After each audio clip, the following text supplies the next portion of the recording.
This is Jafric Radio.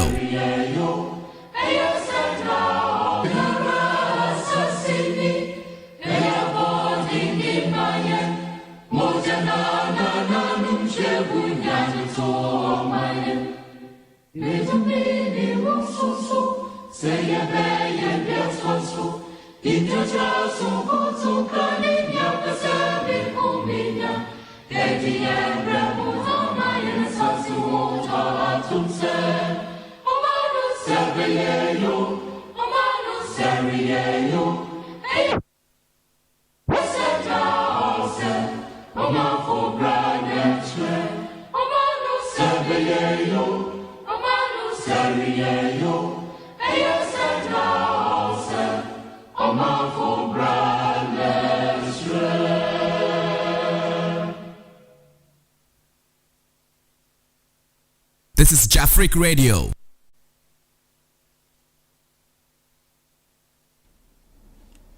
Yo, etiefo yamamo achi emamo ajo ediba Jafric Radio. So we welcome everybody to Jafric Radio this evening. Depending on where you are, it may be this morning in Ghana. Today's program is a special program that has been designed under the name Think About Ghana First. So, I'm not by myself today in the studios. I have a very distinguished guest from all over the place, and I'm going to introduce my guest to everybody. Without wasting time, let me introduce my guest to you. First, I will introduce our dear sister, who is, I would say, a PhD holder in environmental development, Mrs.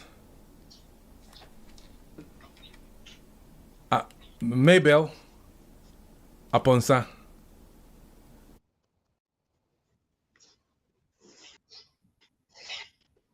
Mema akwaba edeba Jafric Radio. So hello Mama Mabel mpacho timinka. Hello Mama Mabel, please, can you hear me? I think she cannot hear me. Okay, let me go to the next guest. That will be Mr. I wanted to give him a PhD, but he says he's not a PhD holder now. Mr. Bismarck. No. Mr. Bismarck. Hello, Mr. Bismarck. Yes. Please, can you hear me? Yes, hello, I can hear you very well. And good evening. Good evening to you. Mr. Bismarck, yes. What school are you? What school do you go to? Okay, so currently I'm in the United Nations University Institute for the Advanced Sustainability, second year master student, and hopefully I'll be graduating next month. So you're all invited to the graduation. It's going to be on the 26th of July at the United Nations headquarters in Tokyo. So I cordially invite your listeners to come back. All right. Welcome to the show. Thank you for having me. Thank you so much. Thank you so much. Okay, next on the list is my own, I'll say, my own little brother, also a very intelligent man called Mr. Isaac. Mr. Isaac, Yes, please. good evening and welcome to the show. Thank you so much for having me, and I'm happy to be here. Okay, Mr. Isaac, which university are you right now? Okay, so just as Bismarck, I am also with the United Nations University, the Mm-hmm. Institute for the Advanced Study of Sustainability, here in Tokyo, Japan. Okay. Yeah, Welcome to the show. thanks for having me. You're welcome. Thank you too for your time. Let's go back to our dear sister Annabelle. Prof, Mbacho Timika. All right. Good evening and welcome to the show. Can you please tell us who you are, please? Okay, thank you very much, and then thank you once again for having me. Mm-hmm. My name is May Besapokusi. You can call me May. I'm a PhD student, Professor Wanisko Dochi Daegaku, searching into global environmental education Okay. sustainability. Thank you for having me. Thank you. Okay, so give me 1 second.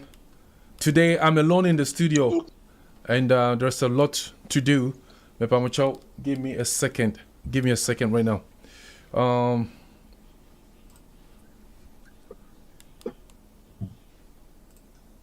Okay. So today we are 4 in number to talk about the discussion on the table. And today's discussion, as everybody knows, is under our nation, Ghana. And we have designed this program that think about Ghana first. If we say think about Ghana first, what comes into your mind? This is a question to the audience, to the viewers, to everybody who's listening and watching us this evening and this morning, depending where you are. Before we go on, we have a video that we are going to play. So please, I would love my... Hold on for a second for me, please, again. Our preparation is a bit... hold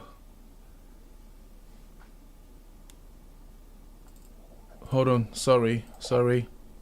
The video will come up soon. I think the video is ready. So we are going to play this video, and then we will have a discussion about this video. So ladies and gentlemen, please watch this video first.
Okay, ladies and gentlemen, welcome back to the show.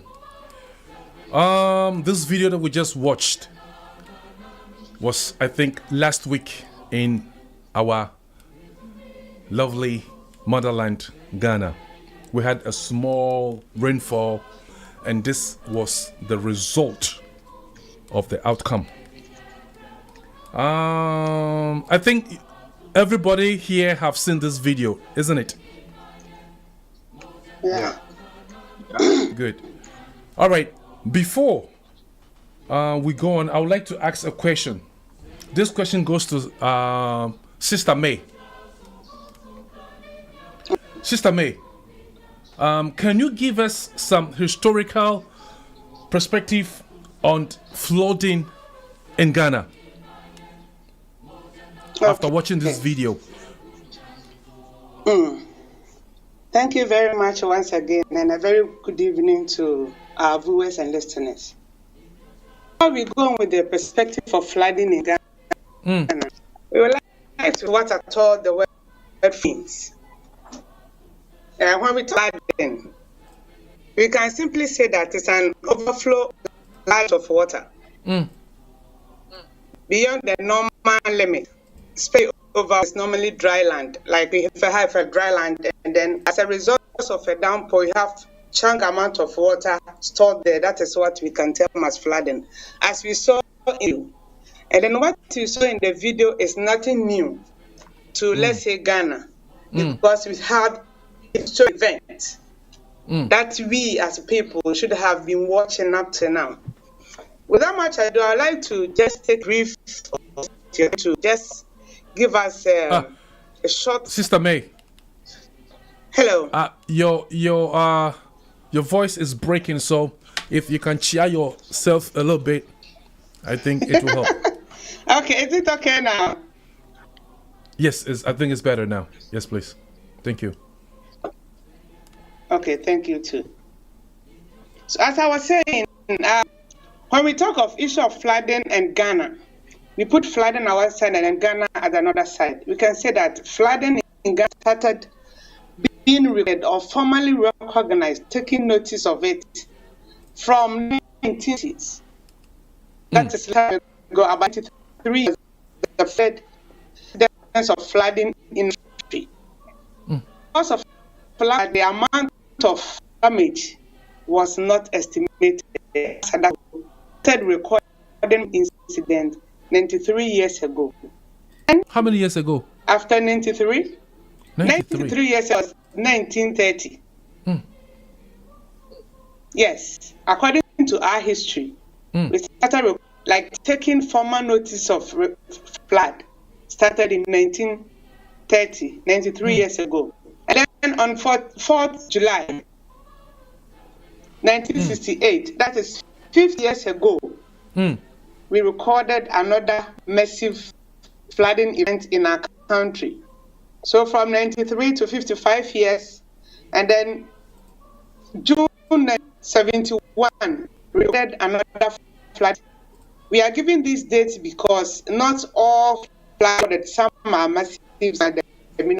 So the major ones are what we are taking notice of. So from 93 years ago, 55 years ago, 52 years ago, then 4th July, also recorded another one, 1971, that is 52 years ago. 4th and 5th July, there were 2 of heavy downpour in our country. That is 28 years ago, recorded another massive flooding event. And then coming back to the people that are listening to our era, that is 1990s coming, 1995, the same July, we recorded flooding in the northern part of Ghana. In the northern part of Ghana. And 13th of June, 1977, there was also 2 days of intermittent rainfall. That is 6 years ago. Recorded another flooding incident. And then June 13th, 1997, recorded incident. And then 28th of June, if you take notice of the June, so 8, 2001, that's years ago.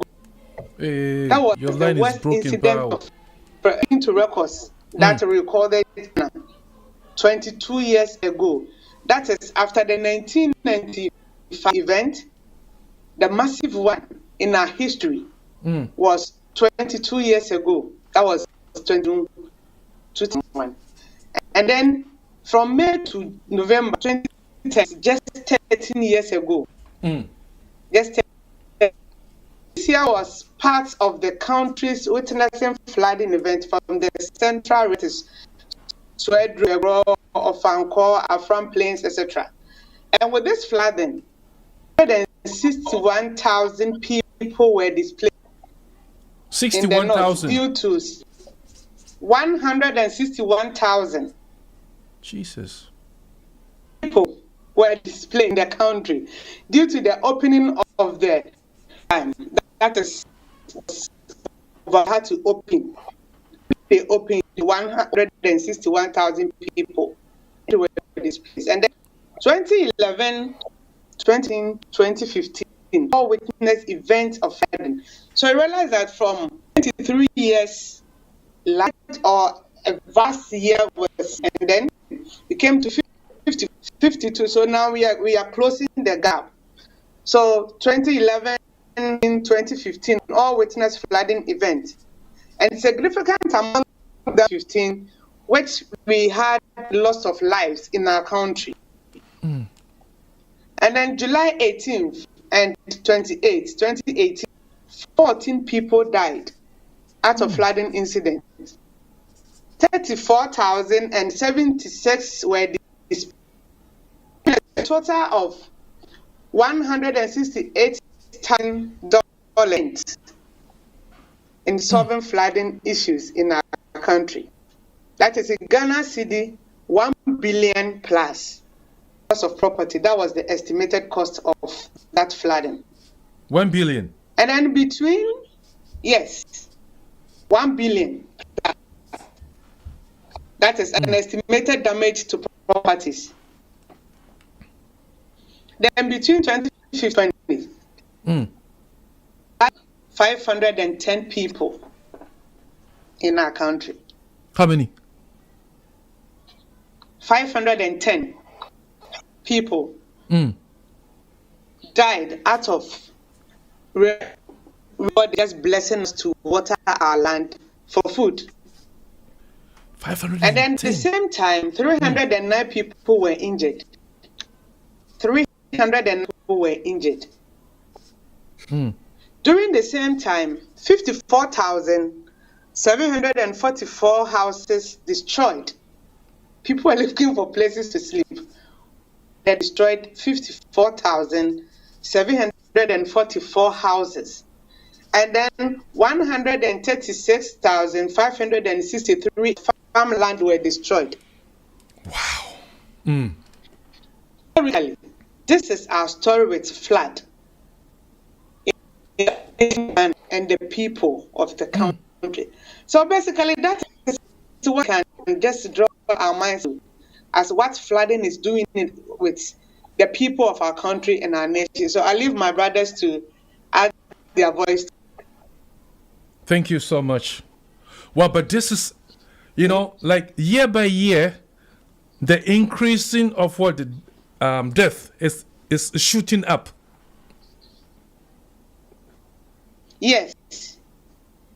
And the space of the flooding goes up.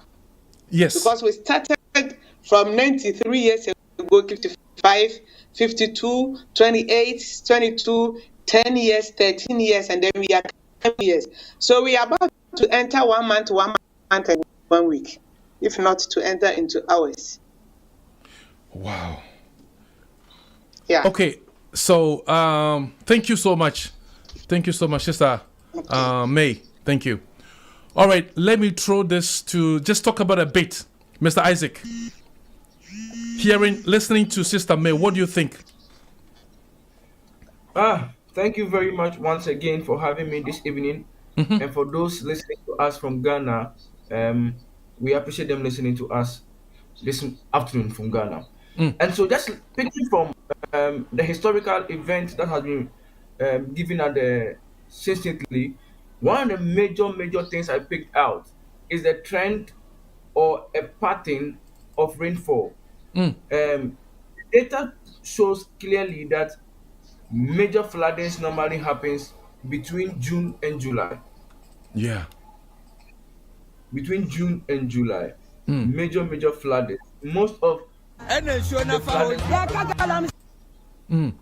floodings which have occurred so far have been within those months, and the number of lost to the state also speaks volume of related events, particularly in Ghana.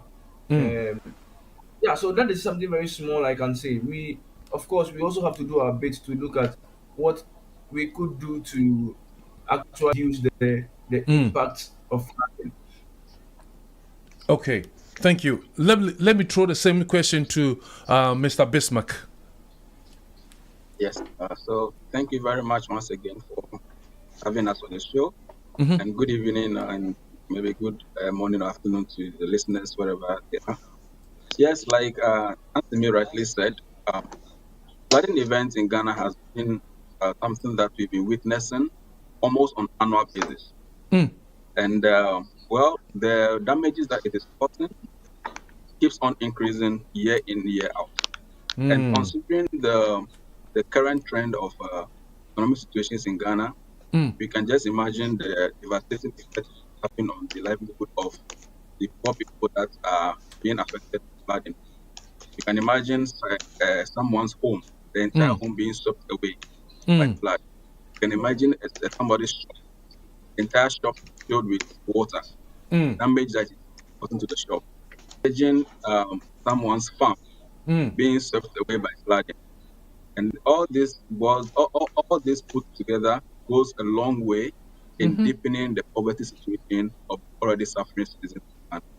So I think that yes, flooding has been something that's been occurring over the years. It is high time that we start to pay very huge attention to the issue of flooding in Ghana because of the huge impact it's having on us. Thank you. Thank you. Okay. Thank you so much, gentlemen, and our lady, the only woman on the show today. Okay, let me throw this question to Mr. Isaac and Bismarck, but I'll go with Isaac first. So, what has been done so far to deal with this issue?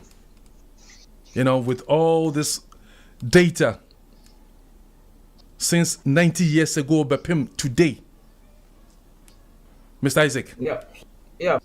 Thank you once again. I would say that a lot has been done, but as to whether the initiatives have been sustainable will be left for myself and other stakeholders to judge. For instance, I'll give a number of things which has been done. So, for instance, anytime it's about between the months of April, May, of course, governments that June, July is a time for rainy seasons, and so there's flooding. So government over the years have begun to think some actions to take. A few of the actions are to look at waterways and whether or not we have built on waterways. And then clearly you would notice from the videos you are playing that we have built waterways. Just 2 months ago, on the 18th of April, so this is a report by Modern Ghana. And so it says that 185 buildings have been earmarked in the Ladade Kutupong municipality to be pulled down. That shows the gravity of the issues. And so what has been done so far, this is one of the things I think has been done. And so we are looking at areas where there are floodings and what we can do to mitigate floodings. And so the issue of demolition, not only that of Ladadeko being earmarked for demolition. Where one that could also speak about quickly, we could talk about quickly, is the incidence of the Ramsar site at Sakumono, where the current regional minister, Honorable Henry Kote, has taken some demolition exercise there, undertaken some demolition exercise there to make way for um, some pathways for water to be able to go. Of course, we have been building on these waterways, and so those are the things we can do. Um, just recently, in 2021, the government of Ghana signed a loan agreement with the World Bank, totaling $200 million, only just to deal with flooding issues. And so, um, a number of initiatives have been done. I could give you an example of just yesterday. This flooding we are talking about just occurred last week. Last And so week. just last week. And so yesterday, the Minister of Works and Housing, Honorable Boache, Francis Boache, and so was called to Parliament to answer some questions um, as to what his ministry is doing to mitigate. Of course, we cannot say we are entirely solving flooding event, but we could mitigate the effect that comes up with it. And so, you know, I would say personally, there have been a number of initiatives undertaken, and these are a few of them, showing governments, successive government responses when it comes to events in Ghana.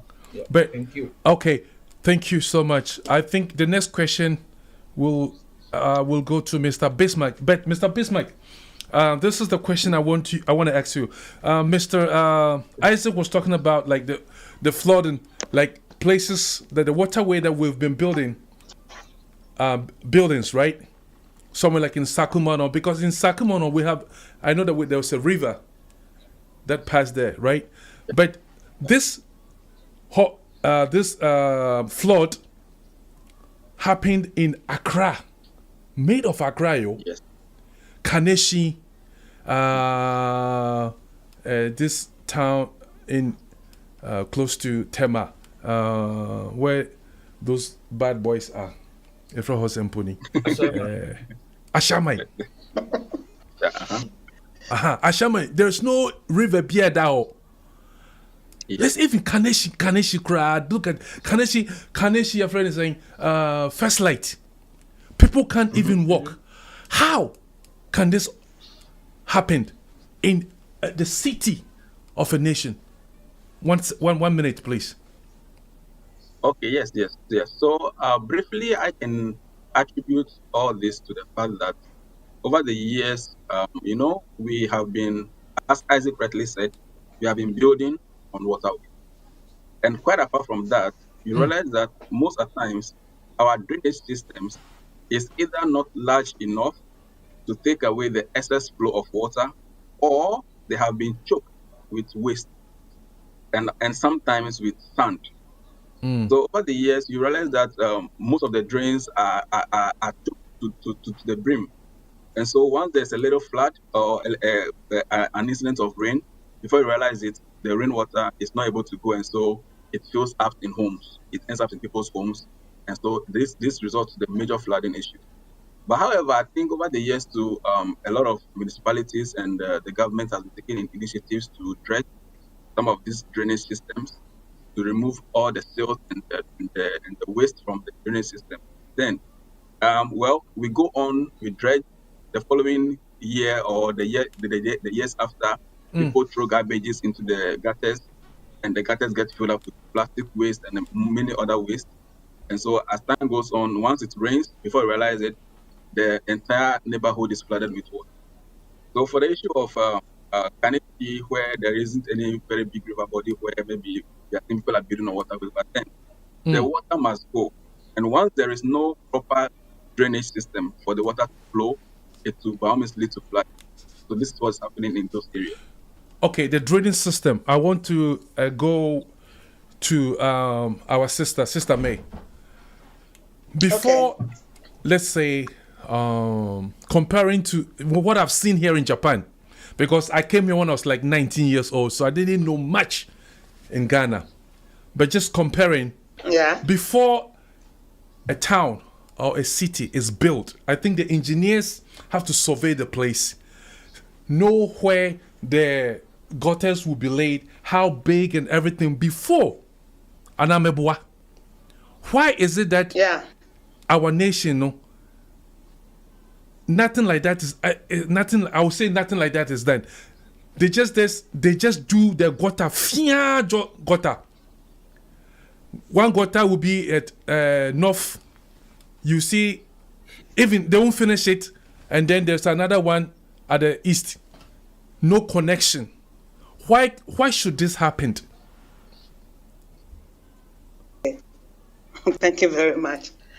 Actually, it is quite disappointing that we have so many institutions in the country, so many laws, but the issue is when it's my side, I massage the law to suit what I want to do.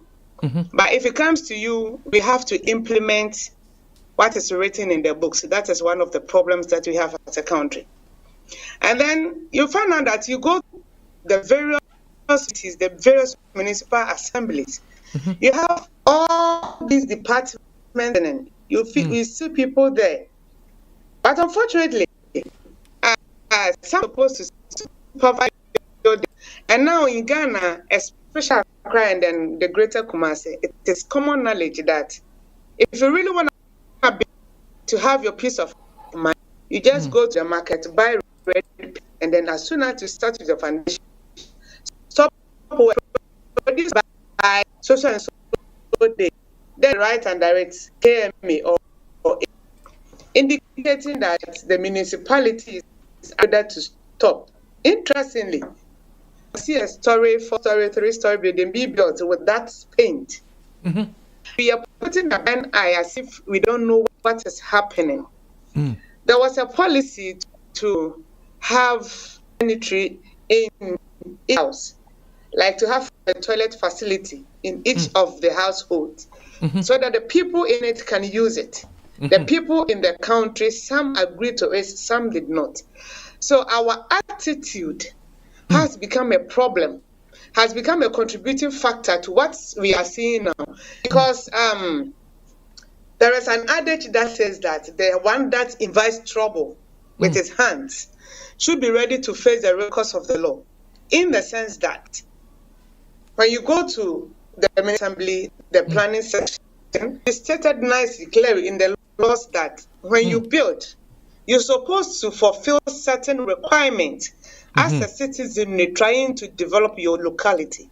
And then it comes to supervision of the area earmarked for development. Go to the municipal assemblies, get their area maps. You find that some specific areas are demarcated for market, sanitary areas like where you put garbage, where you build so many social interventions, and then go to the ground, you will see that one person has built his family house at where it's supposed to be a land that is supposed to be for public consumption or public benefit. And then we pretend as if we are not seeing. These are many other things. Like when you channel your gutter to into another person's. So together we continue till it gets to the river. So that when it rains, there is a rain path for the water to flow, because water would definitely, as to whether you create a channel or a pathway for it or not, water will always run. So it is very important to just channel the water, tell the water, pass it here, and the water will pass it to the right. So basically, it's an attitude towards change that is causing some of these problems. That is what I can say for now. All right. Thank you, Sister May. Thank you so much. Okay. You were saying something like attitude. Okay, I understand that. And also you said something like, the government have to see to it that they build the gutter on the right place, right? Is it the citizens who has to pay and build that gutter, or is the government, or who is supposed to build that gutter in the town, in the city, for the water to pass by? Okay. Yeah, thank you very much. You see, when you go to Ghana, you left Ghana a long time ago. But when you go to Ghana, we have a unit committee system in municipal assembly being headed by one of the assembly members in that community or that town. So the duty of those people, one is to see to it that proper developmental projects are being implemented within and around our communities. It is for the municipal assembly to build area gutters, but it is their duty to see to it that people building houses, people building stores, apply the necessary and the stated developmental per the assembly specification. It's their duty to make sure that it's in place and it's working. That is what they are supposed to do. They cannot build gutters around our various houses for us. See to it that we are doing the right thing. Oh, okay. Yeah. I really like this point. Mr. Isaac, so why is it that we are experiencing this thing all the time if the assemblies are doing their job right? Okay, so I will not say that they are outrightly not doing their job right, but of course there are some deficiencies. So I will just pick it from where Sister May stopped and just build a foundation. He speaks about the duties of the assembly when it comes to putting up structures like houses and all those ones. Number one, what has failed us is our permitting system. So for instance, I apply for permit in Ghana to build, and it takes 6 months not to still get a building permit. That is challenging, but I want to build. So people build without permit. And how I didn't know it as a country it me ban sir. I say a deficiency, no, because it me solve a problem we, but I say any da ho obi an ho sana. Okay, it's a normal phenomenon. Nti ya man nkoso sa. So and then a deeper root into our system. We need to start thinking about what other countries are doing to get to where they have gotten to. And that's why we are raising some of these issues. Again, it's our building codes. So she mentions about some building codes and how some communal issues come in. For instance, obese wusi dan. Na say, of course, obese dan na our site plan. Right. So obese dan na say, if you are near to a road, you are supposed to leave like some 10 meters to the road. Okay. Yes. Then if you want to put up a wall, you are supposed to leave some meters before a light pole. So if it's a light pole, you are supposed to leave like 8 meters. So you want to say between the road and the light pole, about roughly 20 meters. Now, even the road construction, your length and so the width of the road. Yeah. Which has some gutter parts of it, right? So the gutter system, which is part of the road. But we are not also looking at population growth when it comes to the urban area, because I know see a very one challenging issue when it comes to flooding because of population growth. And because people are now coming to the city, and so there's a demand for land to build. Like he rightly said, various land uses, and so you have commercial, industrial. Nina, competing land uses. So Nina, compounding a problem. Let me just go through a few of the things she says. Second one here, logistics. To go on monitoring, supervision. Are we willing to even buy, let's say, motorbikes, cars for the workers at the assembly level to use to monitor what happens at a particular site when people are undertaking building activities? And then finally, I want to say that we also have inadequate skilled personnel. We have the personnel, but they are inadequate. And so if you go to a municipal assembly or this assembly, and you have, say, for instance, maximum 5 people under the works and the planning department. So works and planning department, let's say 5 people. how do they monitor a district of over, let's even averagely, let's use Asin North as a distance, right? And they have a voting population of 41,000. Just imagine the land size. How do you expect five people to monitor Accra with Domi Kwabenya having 150,000 population? How is that possible? So we need to also look at some of these things, and then we'll be able to solve flooding or building issues going forward. So, okay, let me throw it to Bismarck. Bismarck, please tell us something. Yes. What do you think about what we've been talking about? Yes, of course. In my opinion, I think that yes, we have been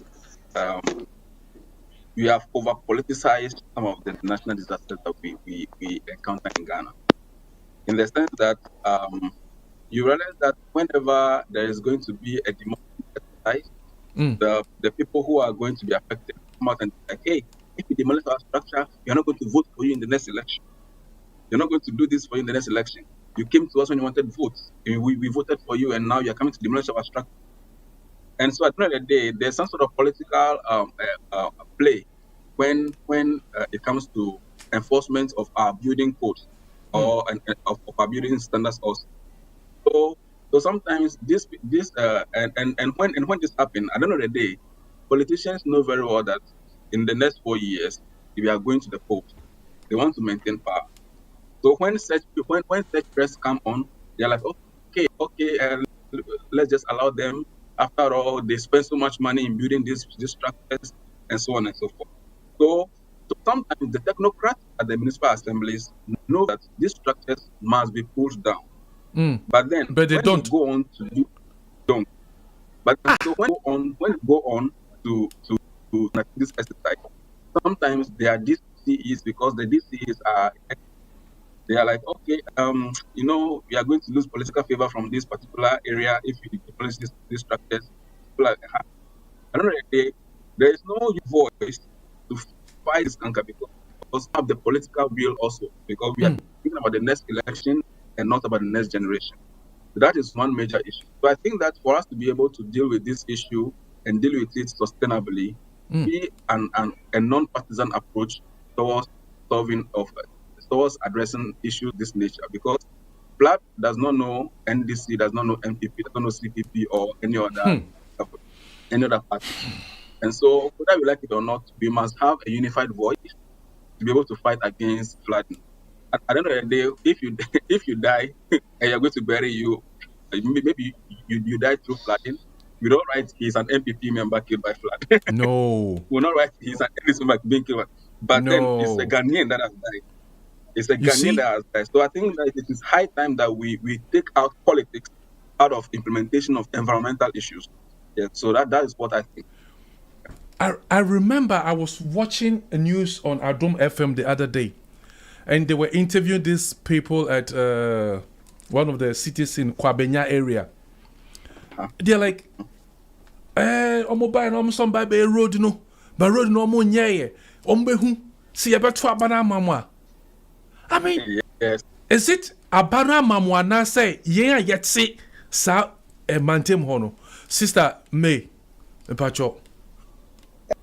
What should Ghanaians do to stop all these flood disasters? Because as Mr. Bismarck said, if, last week there was a woman and his 2 children being washed away by this flood into the big river and then to the ocean. Nobody couldn't help them.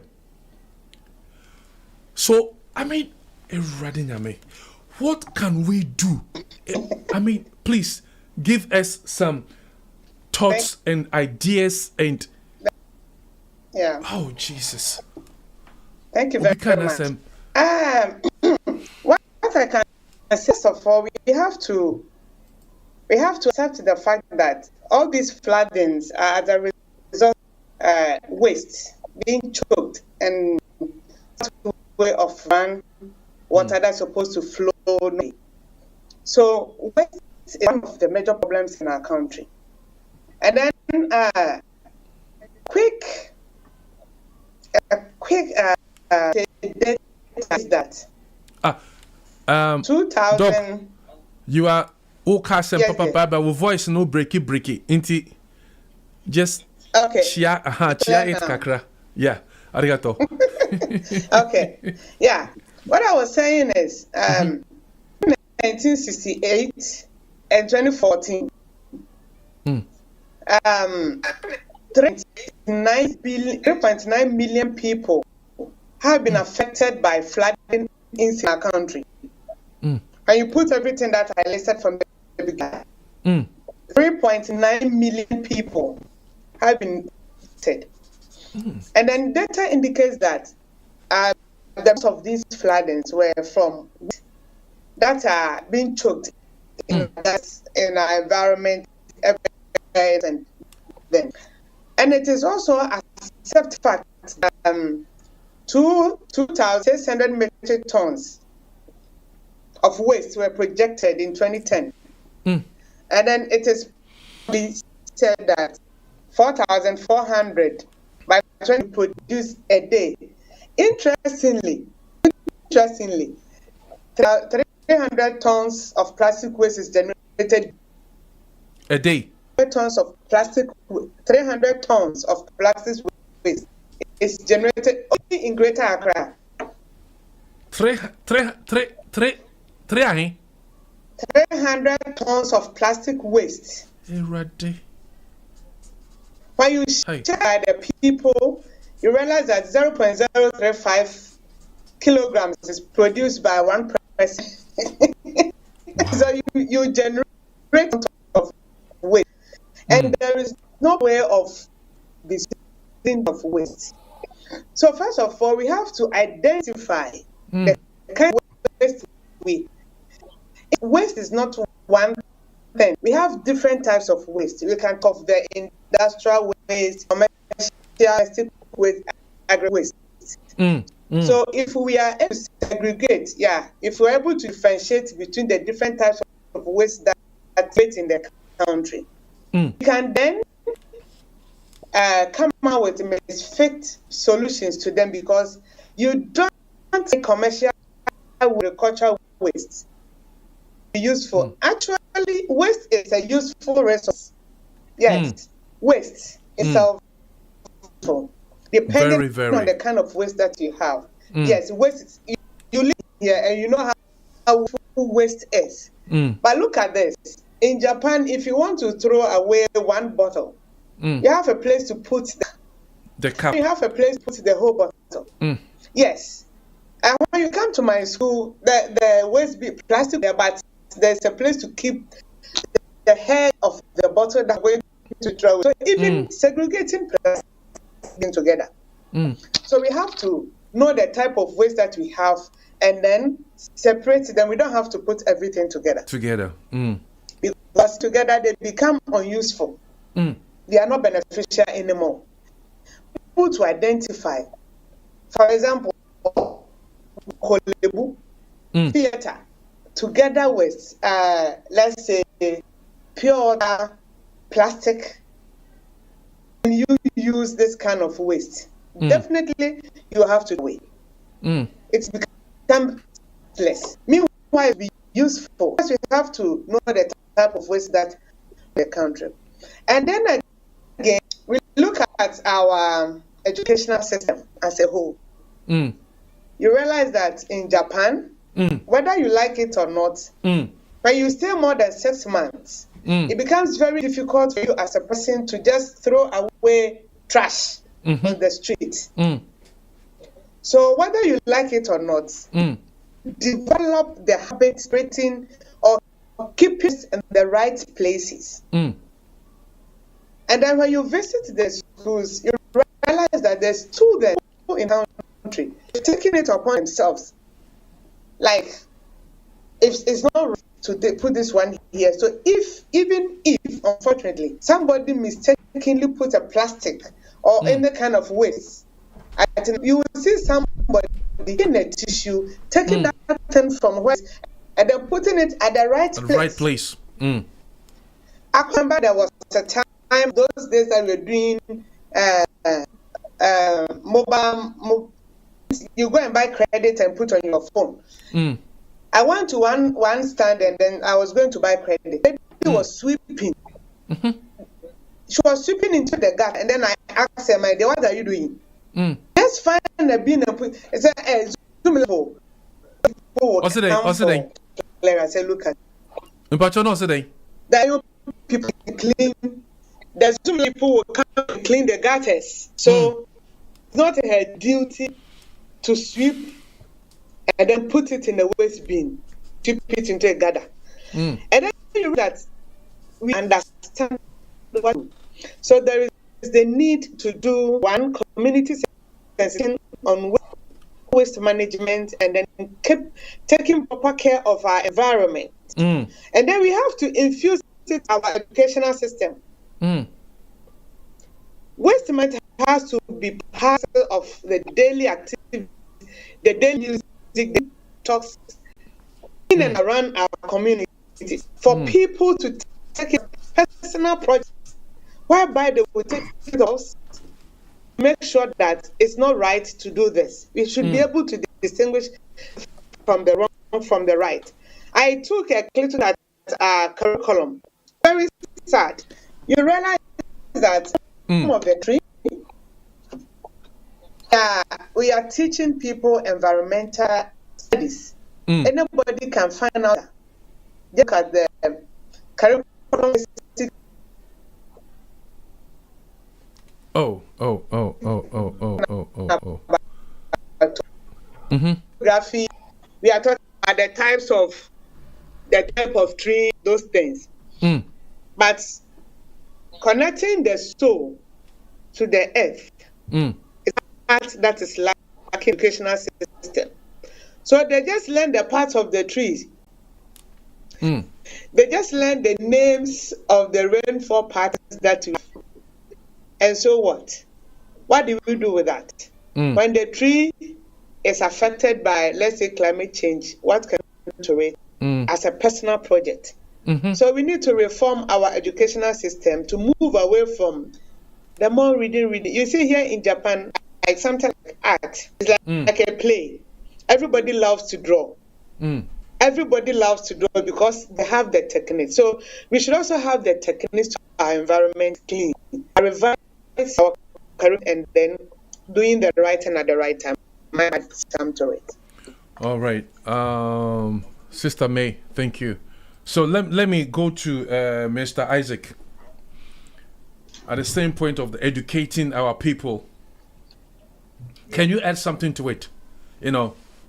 Emphasize really on the waste issues. Very well. So some of the features I can add is, for instance, what Sister May talks about the kind of waste we generate and how we are supposed to look at educating our people on segregation. For instance, let's just give ourselves some very simple education. So you go to the market and you buy, say, fish, and the fish is wrapped in the paper before kept in the polythene bag. So I'm talking of the roasted fish, like the salmons and things. Now that is done.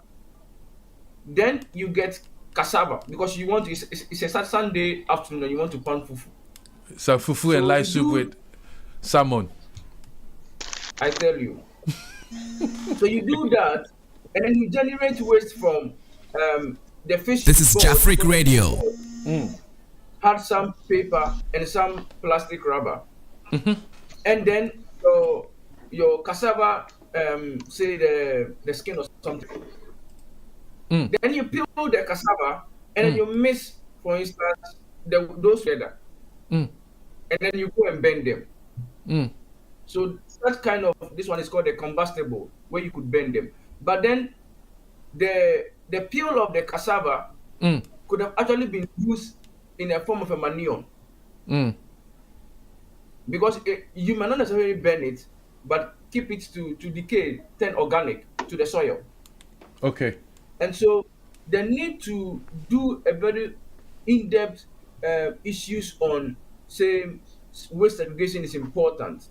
And that can be done even at our market levels. Again, data from Accra, AMA's own data shows that the market generates lots of waste. So there are three places you could get waste: household, market, or shops, and the Oh, industries or commercial area. Yeah. okay. So the markets are the most dominant group that will generate a lot of waste. So if we need to do some major education, it's at the Mm, market. mm, Now I mm, know that mm, the market queens have leadership. mm, So we could start from their leadership, and then we look at every block in the market area, what can be done in those areas. mm, Just to add to the issues of the curriculum when it comes to sensitizing the people, um, is that when we were in school in those days, I don't know for now, but mm, when we come back home and our parents ask us to do something, we tell that my teacher say in a year. mhm, Because he say until no mean to me say because my teacher mm, say in a year. mm, I believe that mantra, or that has been the mantra. Then mm, if we in-depthly teach about waste management issues mm, from our primary schools, then when the children come home, mm, when our parents do something, dump a waste somewhere, that can be a to us. Um, Maybe I will just say this, and then Bismarck has a lot in this. mm, Just recently, there have been the issues of circular economy. mhm, And circular economy is simple, right? There are some principles. mm, 3 hours, it could be 7, it could be 10. But 3 hours, most importantly, you need mm, to reduce, you need to reuse, and you need to recycle. mm, So it's either you reduce the use of waste, you recycle waste, or you reuse waste. Which, for instance, is very simple that we do. So the mm. UN agency came up with what we call the turning off the tap. Turning So off we the turn tap. off the tap, to waste plastic waste. Mhm, Now, what this means is that there are some sanctions. And so mm, you bear with me that here in Japan, if I go to a supermarket and I want to buy, say, bread, if I mm, ask for a plastic bag, I'm going to mm, be charged for the plastic This is bag. Jafric Radio. mhm, So that is what an example of turning off the tap, mhm, so that mhm, you know that you are going to pay for the plastic. mm, When you are going, you pick your own plastic, or you mm, go with, say, a paper bag, mm. something very simple, so we don't generate lots of waste. We can Waste, also yeah. put sanctions on people within the waste, um, the plastic industry. Say Mm, the organizations that produces waste. What are the tax issues coming around those areas? Do mm. we tax every waste they produce? If we look at that, we'll be able to reduce the generation of waste, and think about the two other R's, whether we can reuse and recycle them. Yeah. Okay, thank you so much. Our time is killing us, but we still have time a bit. Before I go to Mr. Bismarck, as Madam May and Brother Isaac was saying, the education, 50 years ago, Japan was the same style like as in Ghana. 50 years ago, they were putting everything together, dumping it that baller style. But this is how the strategy that the government started using was, as you said, was from school. So primary school, class 1, is where they started this. Starting teaching the kids, put plastic, this one, in this garbage. Put a paper here. So when they go home, and the parents, as you said, the parents are trying to, put everything to one and dump it out. Abofrano will tell mom, say, Mama, my teacher say. So this education, I think, has to go on very, very, very well. Some resist say my friend in Mr. Bismarck, what do you think about that? Yeah. Yes. I completely agree with you. I remember when we were growing up, I happened to attend most of the now we call them Saito.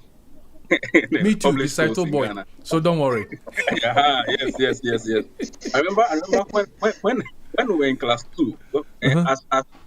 as class 2, every the school I was attending back then in Ho, it was ORC Primary School. Everybody had their own individual. That when you come to school, you have to clean that plot, keep it neat. There mustn't be any rubbish, anything on the plot. That was the kind of education we started Woe you if you long don't. time ago. Woe be that if you don't. Okay, and then and also we had this thing of sweeping roster for every class. On every day, everybody like there's a roster that this person has to clean the classroom, this person has to do this, person has to do this, and even keeping of our own toilet clean. We had a roster for doing that, and that was how the education was. Like that's how we were being educated back then. But currently, I think if you look at the current trend of the educational system in Ghana, most of the schools, private schools, now have cleaners. So you see that the children that are well privileged, you see that they don't even have this will of having to clean their own schools, having to clean their own classrooms. So there's been some sort of change. But I think that the amount of waste that we used to generate back then was so minimal. But now, because of increase in income, increase in our economic status, we are now generating more waste because there's a cost correlation between income level and population. The more you earn, the more waste you generate. You buy more. So at the end of the day, I think that the practical, like the practical aspect of the education is what we have, because every day we keep teaching the children on white chalkboard. Okay, if you do this, if you do this. Back then, we used to have that practical experience where even if you don't keep your plot neat, to do inspection, you be like, hey, whose plot is this? Then you have to run in and keep your plot neat. You know that's what is motivating you. So if you're throwing something on your plot, you quickly like agitate. You get angry. That why are you throwing something on my plot? You see? So we grew up with such things. So sometimes I think some of us, when even in town, when we see somebody throwing something on the fire, hey, why throw this thing? Because we grew up with that arrangement. Yes, we grew up with that. So at the end of the day, I think that yes, we have been trying to educate the children from the primary school ongoing, but then I think that the part is missing. Because I think that when we make them to practice what we teach, then that is when they grow up with it, because it becomes all of them. And also I'm realizing that yes, the market generates a lot of waste, and also our market queens could be very instrumental in trying to help educate the market women about that. That is very, very true. But what is happening is that when you go to Kanishi market or Ashama market, okay, you will see the waste bin very full and overfull. In fact, it is even as tall as 2-story buildings, and people still go there and keep dumping on top. Yes. So it's such a situation. That is where we have to blame the waste. They are not timely enough to collect the waste, because the moment that people have waste disposal is like a basic need, like, because the person cannot keep the waste in their home. They must surely dispose it off. The waste is generated, it is being done. The person responsible to collect the waste on time, that doesn't come to collect. So we realize it has piled up a little rain. All the garbage is going straight into the drain. Yes, it's going straight into the drain. And so at the end of the day, we should also try to hold the waste collectors also accountable. Yes, we can generate the waste. There's a dustbin fast to put it in, but if you put it in and they don't come for it on time, you see that there's a solution, but the solution is not being managed properly. At the end of the day, it keeps reoccurring and reoccurring and reoccurring. Yes. And also with the last point that I also want to mention, but still about education, we have many alternatives to plastic to plastic bags or plastic. We have a lot of biodegradable stuff like bags. We have a lot of eco bags that people can use. And I think, I mean, back then when you go to the market, maybe you have used a basket before to go shopping. Yeah. We use basket to go shopping. But now, when we go to the market and you buy something from a shop, and the shop owner tells you, oh, this plastic bag costs the 10 peso. I'm telling you, in Ghana, people are able to change their purchasing wheel because of a difference of 10 peso. So people sometimes we are not to pay for a bio bag. You see, so at the end of the day, we have so many alternatives. It's all about letting the people know that we can use a bio bag to shop other than or constantly demanding plastic bags from the shop. From the shop owners day in day out. And so we are trying to close we try to close the tap on waste generation. So basically those are the areas that I would touch on when it comes to how we can educate our people. Okay. We have a lot to talk about, but because of our time, I think we will do part two.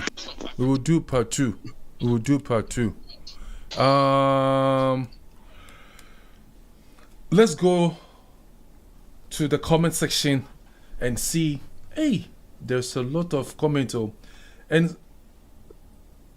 Interestingly, very interesting. Yeah. Everything is written in English. There's no any comment in Tree.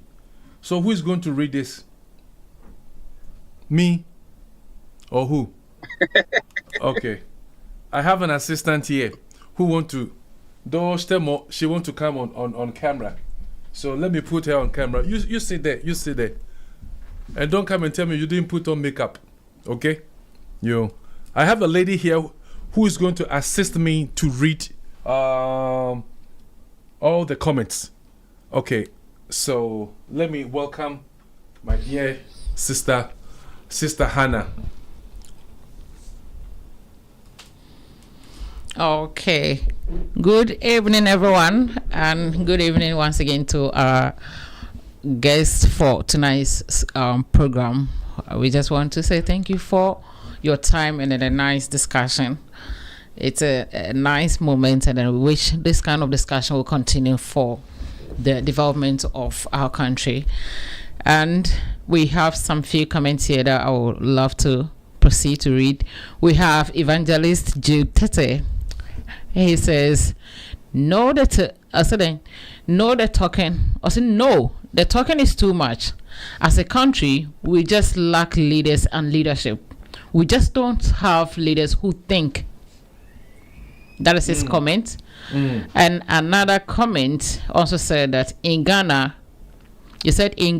every person put in place or in charge of something has become a politician with wicked and evil mentality, and that's true.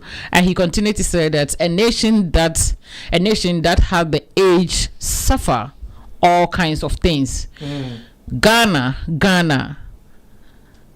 I said Ghana. They don't deserve. Okay, I think all he meant is we don't deserve this kind of evil and wicked minds of our leadership. Yes. And another person, I think this one comes from Evangelist Jude. Once again, he said, in Ghana, our education only produces politicians and nothing else. We also have Ray Sasu. He said, I like the 3 hours, but by Isaac Nevis Fiano. I don't know if that's the right pronunciation. Yeah, this is Isaac Fiano. Okay, I'll say coincidentally, a friend and I was speaking about Ghana having the biggest e-waste in the world just this morning. We looked at how revenue can be generated by reusing instead of leaving it there to pose a threat to our lives. And we also have one comment, which is an interesting comment from Augustine Asante Kusi. He said, come to Ghana. I stopped a commercial car because a passenger threw waste through the window. Come and see the people around. Insult on me. We need strong education on environment, cleanliness. I think these are the few ones we could read for our cherished viewers, and I think all what they're saying is true. It will surprise us. I think it's not surprising though, because we all have this kind of experiences that once you think you have some kind of knowledge and you try to put across some information or pass information indirectly, This is the Jafric people Radio. around you themselves, ourselves, our own people, the whole community ends up attacking you. And that is one of the reasons why we are not moving forward. Getting 3 change agents alone is not enough. I think education needs to continue. People like some of us who are here, Mrs. Bismarck and then Isaac, let's see what happens when they travel back to Ghana and just try to incorporate the ideas and the information, their knowledge they have studied in Japan. Just try to incorporate few ones in Ghana and see how people will buzz them. They'll feel like, oh, but I think we can't stop doing it because people are criticizing. We need to continue and we need to do it bit by bit. And I think every success story started little and it started without an end. And all we need is commitment, consistency. It's not easy. And if we can also do away with political spectacles, yes, not because of this political affiliation. So that's why I term it as political spectacles, because that is what is carrying us, because it's my party. I don't want it to be affected if I say that my party. And that is the interesting thing that is happening. When even people who goes forward to criticize their own party members end up coming after them. Don't you know that people will vote against her because you are talking about this? My friend, put this thing aside and let's talk about election. Let's talk about winning election. So at the end of the day, it feels like our leaders, and that's what we are up. Most of the comments are talking about. We have gotten to the level that the leaders are not concerned about the impact they are having on society, but it's about the power they are seeking.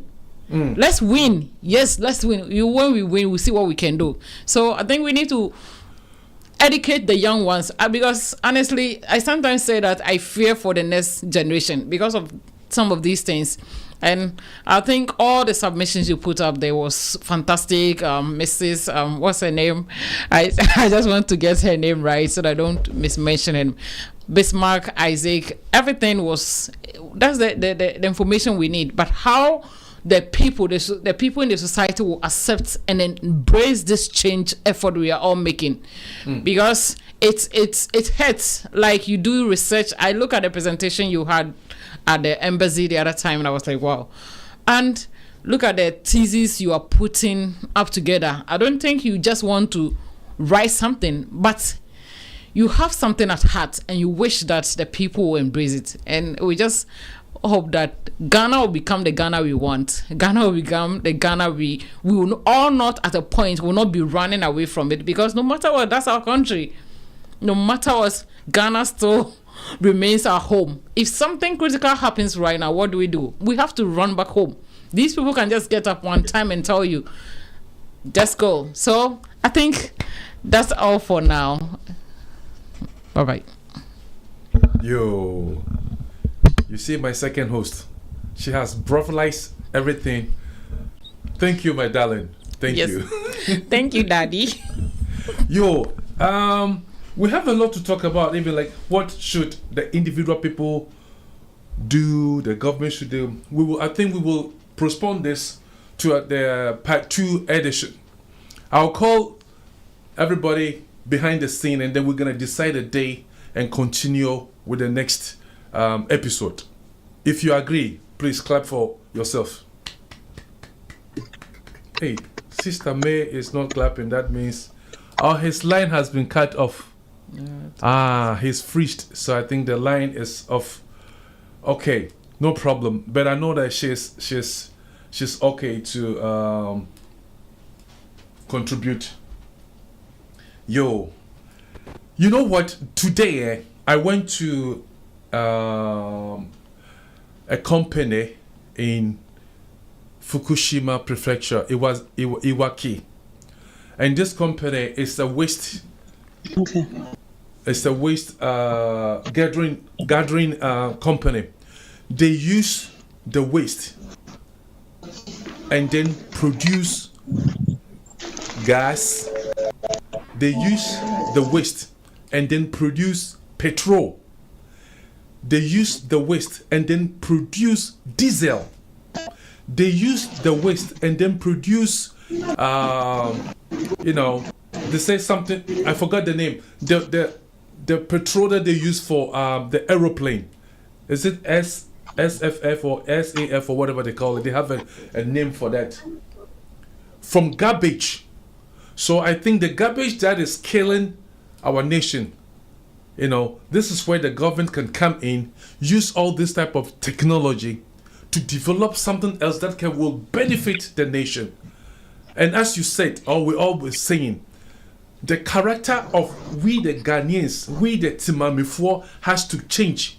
And then the education that we are going to give to the primary people, like from class 1 up to class 6, they have the soft brain that they can absorb all this information. Thank you so much for your time again, lady and gentlemen. It's almost 10 p.m. Sorry, I think you have something to do tomorrow in school. We will continue this conversation soon for the part 2. If you have any last words to say, I will start with Mr. Bismarck, because he's at the top. I give you 1 minute to shout out to all friends, family members, and also to the youth. Thank you. Okay. Thank you all for joining the program this evening. And flooding is a major issue in Ghana, and no individual person or individual place can solve this. So, like we said, Ghana is for all of us. We must all come together, hold ourselves accountable for what we do. We should have the nation at conscience, and we shall make Ghana a better. And shout out to all my friends, and thank you very much for joining, and hope to see you guys next time. Thank you. Thank you, Mr. Bismarck. Thank you. Thank you so much. Okay, so Mr. Isaac. Yeah. Before I give my shout outs, thank you very much for the opportunity given us to also share our views on what we can do in our This own is Jafric little way Radio. to help develop our country, Ghana. I want to say a big shout out to my colleague Raymond, my colleague Samuel, who have taken time to watch this program even where they are working. And my family back home, of course, we are trying our best to make our families proud and make Ghana proud. Just a quick one. Looking at the videos you are playing, every concerned Ghanaian should look at the videos carefully, and the person will see some particle of waste inside the flooding. The summary of the discussion we are having this evening or afternoon in Ghana is very simple. That the flood event we are witnessing is as a result of the improper waste disposal system. Again, what we want to drum to our fellow Ghanaians is that there's a need to develop some patriotism, and then let's not say left to Zoom Lion or is left to government.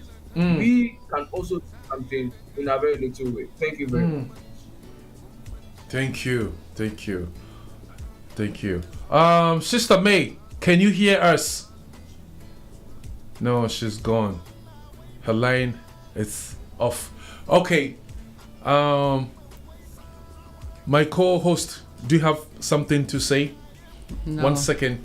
No, I think that's all they've said, and we all look forward for a better Ghana. Oh, a better Ghana. I know with all this noise that we are making, Ghana will take her into Mapa to Fra. God bless us all. Bye bye.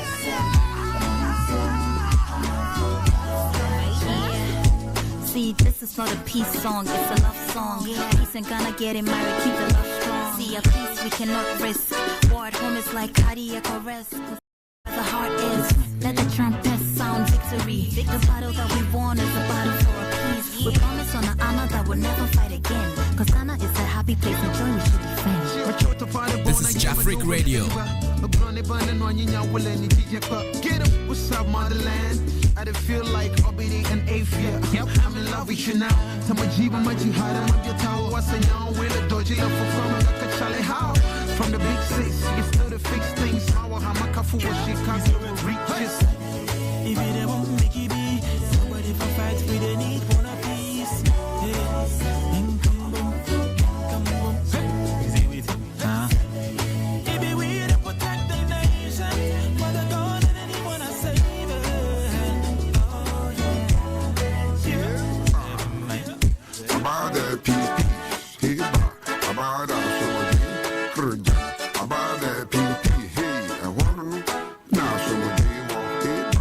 From a wabo, what some chon once, say, many bay you some Kenya, if you are, we shall this one thing for a month who are when you leave your cocoa. A lady be okay, palace, a lady more care, ballet, a lepid you go care, ballet. I'm out trolling.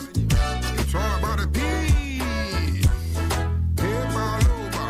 Don't sing a doom, stores got to do. Police say you fool, every I say soon. Papa, yeah, papa, the penny in a high. Shakuma Muma, Mamma Danima, Papa, who don't know what it is. What's the Mujania to BBC? Anna, it's no more. Picture free me, Dayum Namitium, no war. Said other peacemakers, for they shall be called the sons and daughters of God.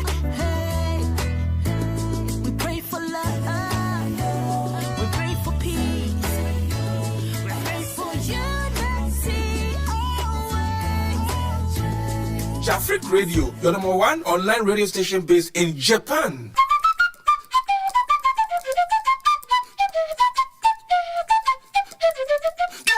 This is Jafric Radio. Hi, my name is The Laboratory, an international flutist from Ghana. I urge you all to listen to Jafric Radio station based in Japan.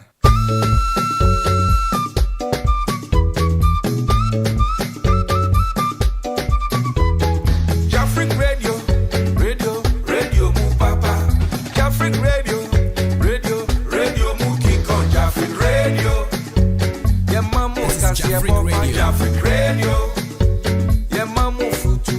Jafric Radio, yeah mamu kasi papa. Jafric Radio, yeah mamu adiswa papa. Jafric Radio, radio, Jafric Radio.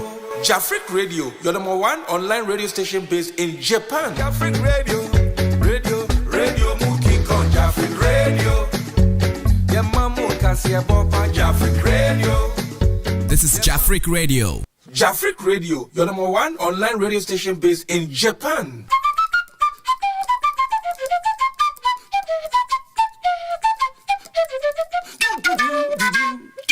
Hi, my name is The Laboratory, an international flutist from Ghana. I urge you all to listen to Jafric Radio station based in Japan.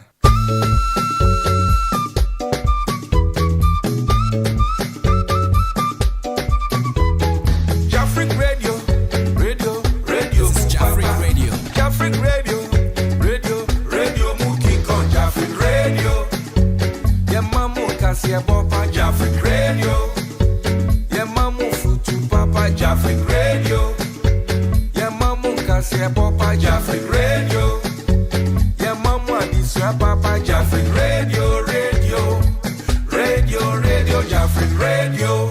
Jafric Radio, your number one online radio station based in Japan. Jafric Radio, radio mukiko. Jafric Radio, yeah mamu kasi papa. Jafric Radio. This is Jafric Radio. Jafric Radio.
Check it out. It's awesome.